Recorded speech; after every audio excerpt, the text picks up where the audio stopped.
let's do the brief. First on the brief today, initial jobless claims rose this week.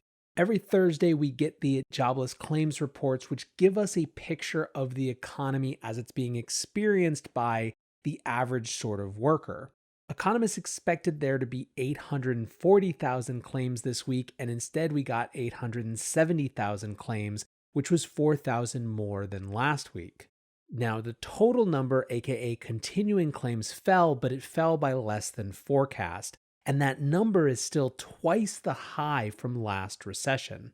These jobless claims are, of course, the inverse flip side of good news from the stock market, although, as we'll see, the stock market isn't doing great either.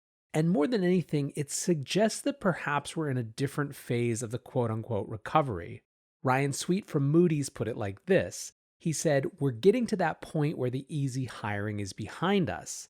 This next leg of the recovery is going to be much more driven by the underlying strength of the economy rather than by businesses just recalling workers." Next week, the monthly payroll report comes out, and it's expected to show slower gains in September than in August. Economists are currently predicting something like 900,000 payrolls added in September, compared to 1.37 million in August. The story overall is one of a lot of give and take, push and pull, and stops and starts, fits and spurts. Now, the payrolls report coming out tomorrow is particularly important in the context of the upcoming elections.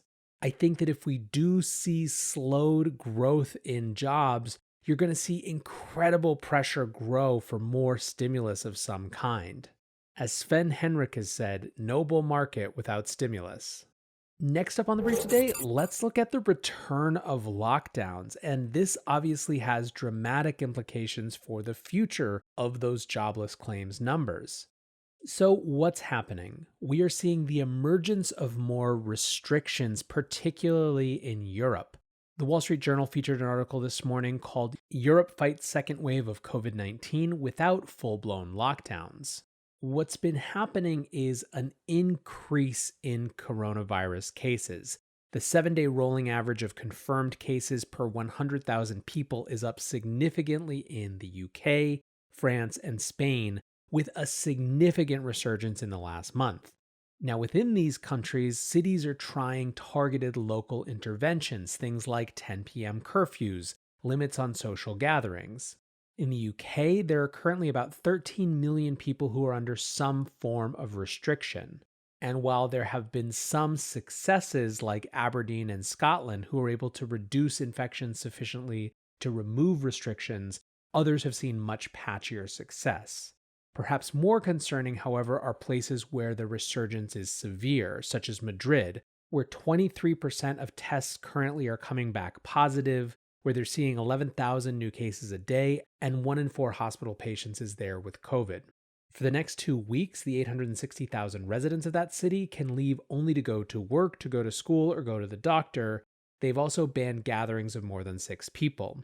Paris is also likely to impose banning of gatherings of more than 10 people. Israel, meanwhile, has announced an even stricter second lockdown. In that country, cases are up to 7,000 per day, and they have shuttered all non-essential workplaces. There's also huge fights over communal worship and, in particular, protests. There have been mass demonstrations against Netanyahu, and of course, this is a political football now, as it is becoming a question of politics, not just public health, around whether these protests are allowed to continue. The reason I think it's worth tracking this on the breakdown is that this is the X factor that could absolutely wreck markets and wreck our economic expectations over the next few months. It's hard for me to see how the American public would accept even a mild wave of secondary lockdowns, but still, this is obviously the biggest thing lurking behind the lack of strength in the economy. Last up on the brief today, just a quick one that I think is a great reminder of how hungry the world remains for American stocks. Bloomberg featured the story today of a 32-year-old billionaire in their piece, "A 32-year-old finance tycoon looms in obscure stock market." It's the story of a financier who built his business in Kazakhstan and Russia and then used a reverse listing to get public in the US. Since then, he has become one of Russia's 10 largest brokers and the largest in Kazakhstan with 152,000 clients as of June. The big thing here is that a lot of that popularity has to do with the access that he provides to American IPOs. A lot of our conversations these days have the background subtext or geopolitical context of America's withdrawal from the world, right? Questions of the USD's place as the world's reserve asset.